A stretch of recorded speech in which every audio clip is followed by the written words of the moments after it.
Have you ever looked around after your awakening and thought, why does everyone feel like a stranger now? People you once laughed with, cried with, maybe even loved deeply, suddenly feel distant, almost like they don't speak the same language anymore. It's like waking up in a world that stayed asleep. And if you're feeling that, if you feel like you've outgrown the old connections in your life, you're not alone. There's an ancient story about a man who spent years in a dark cave, watching shadows dance on the wall. He believed those shadows were reality itself. Then one day he was pulled into the sunlight. At first the light was blinding and painful, but slowly his eyes adjusted and he saw the real world for the first time. Trees, flowers, the endless sky. When he returned to tell his friends about what he'd discovered, they couldn't understand him. The shadows were all they knew, and his talk of sunlight seemed like madness. This happens to almost everyone who goes through a deep spiritual awakening. And even though it can be one of the loneliest phases, it's also a powerful sign that you're evolving. We're going to explore exactly why this happens, what it really means, and how to find peace in the middle of this silent disconnection. When you first awaken spiritually, it's like someone turned on a light inside your soul. You begin to see things you never noticed before. The lies, the illusions, the roles everyone is playing without even realizing it. Your old patterns break apart. You don't chase the same things. You don't laugh at the same jokes. And slowly the people around you begin to feel unfamiliar. Not because they changed, but because you did. You're no longer operating from the same place they are. While they're talking about weekend plans, office gossip, or the latest celebrity drama, you're sitting there wondering about the nature of the soul, the meaning of life, or how to detach from your ego. And that difference creates distance. It's like being fluent in a new language that no one around you speaks. You want to share what you've learned, the peace you've found. But when you try, you see their eyes glaze over. They change the subject. They make jokes to lighten the mood. What feels like the most important thing in the world to you feels completely foreign to them. It's not that you think you're better than anyone. It's that you feel differently. You're not playing the same game anymore. You've stepped out of the cycle of proving, comparing, chasing. So when you're around people who are still caught in it, it almost feels like you're speaking from different dimensions. Conversations that once felt exciting now seem draining. You begin to value silence more than small talk. And without even trying, you start to drift away from certain relationships. Not out of anger, but out of resonance. You simply don't match frequencies anymore. The poet Rumi once wrote, "You are not just the drop in the ocean, but the entire ocean in each drop." When you awaken, you begin to feel this truth. You understand that you're connected to something infinite.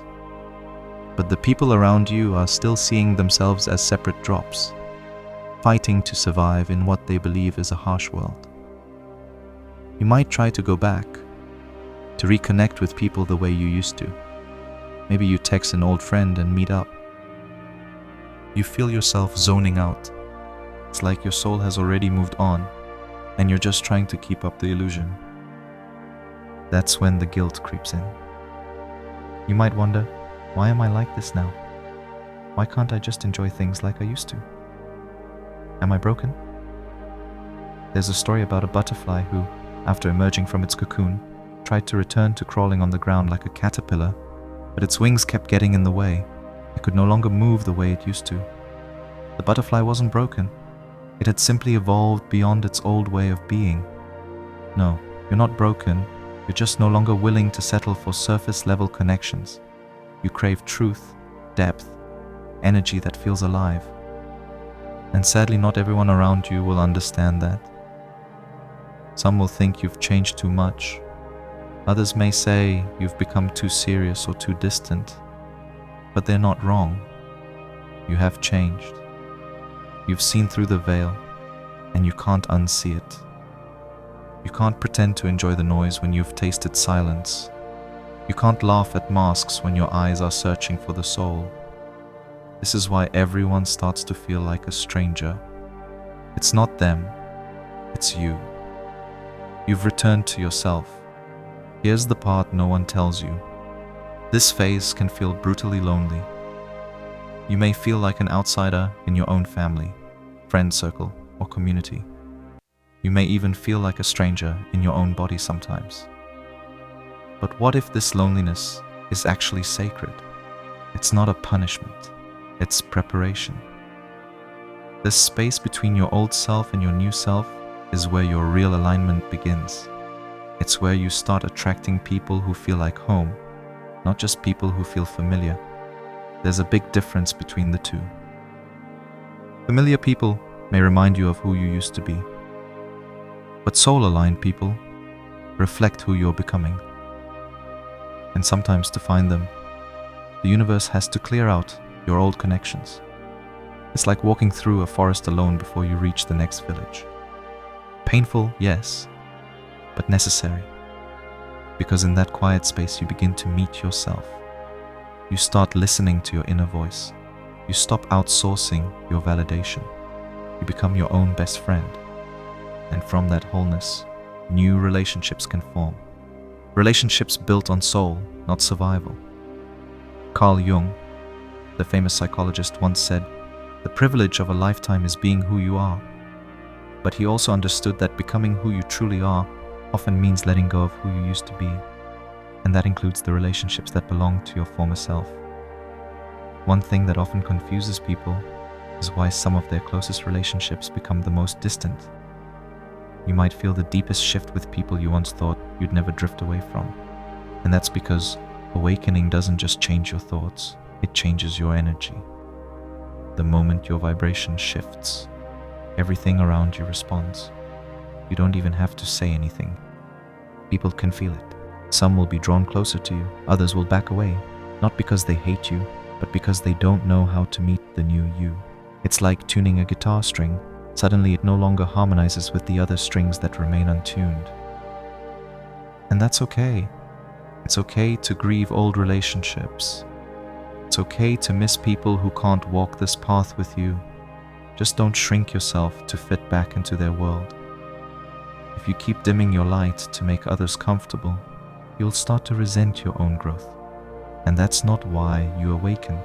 You didn't come this far to lose yourself again. You awakened to remember who you are beneath all the roles, fears, and attachments. So, allow yourself to evolve. Allow the relationships that no longer match your truth to fall away. It's not rejection, it's redirection. You might find that some people ghost you, or maybe you're the one pulling away. And while it can feel harsh, there's actually grace in this natural separation because the universe is always clearing space for alignment. If someone can't hold space for your soul, they're not meant to walk this chapter with you. Forcing that connection will only drain your energy. Trust that the right people, the ones who see you, feel you, get you, are being drawn toward your light, even if you can't see them yet. Another reason why everyone starts to feel like a stranger is because you've begun to see beyond the surface. Before awakening, you might have judged people by their personality, looks, job, or humor. But now, you feel energy. You sense people's intentions. You notice when someone is speaking from their ego or their soul. You start reading vibes, not just words. And that level of awareness makes shallow connections nearly impossible to maintain. It's like trying to drink from an empty cup. You just can't do it anymore. Sometimes even being in a crowd feels lonelier than being alone because you realize you're surrounded by people wearing masks, saying what they're expected to say, doing what they're expected to do. But no one's really there. No one's present. No one's real. That's when you understand why solitude is so sacred. In your own space, with your own energy, you feel peace. You feel your truth. You're not pretending. You're not performing. You're just being. And in a world full of actors, that authenticity is rare. There's an old story about a lighthouse keeper who lived alone on a rocky island. Ships would pass by, and the sailors would sometimes wonder if he was lonely. But the lighthouse keeper knew something they didn't. His light was guiding them all to safety, even when they couldn't see him clearly. His solitude served a purpose far greater than small talk or shallow connections. But here's the beautiful twist. The more comfortable you become with this sacred solitude, the more magnetic your energy becomes. You stop needing people to complete you. And in that space of inner wholeness, you begin to attract people who match your frequency. Maybe not immediately, but they'll show up. Soul Tribe always does. Sometimes it's one person who enters your life and makes you feel like you're finally seen. Other times it's a small group, a conversation, or even a random stranger who says something that feels like a message from the universe. And when these new connections come, they won't feel like noise. They'll feel like stillness. They won't drain you. They'll energize you. They won't try to fix you. They'll hold space for your process. They won't be threatened by your growth. They'll celebrate it. That's how you'll know you're aligning. Not because everyone understands you, but because the right ones feel you, without needing an explanation.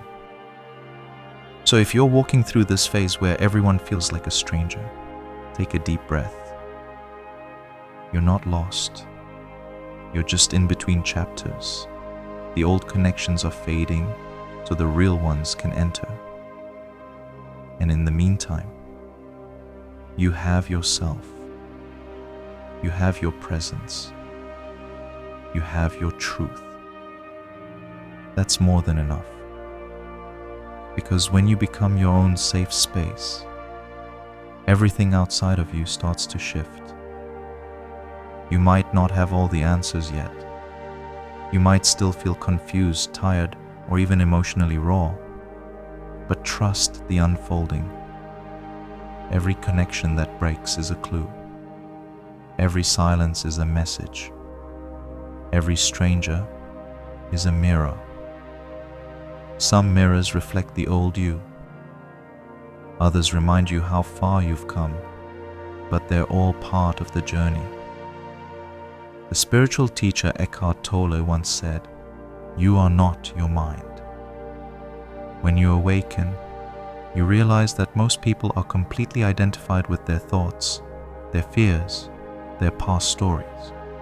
But you've learned to step back and observe these things rather than be controlled by them. This creates a natural distance between you and those who are still lost in the drama of their minds. One day, you'll look back at this lonely phase with gratitude, because it carved the space for something deeper, something real, something divine.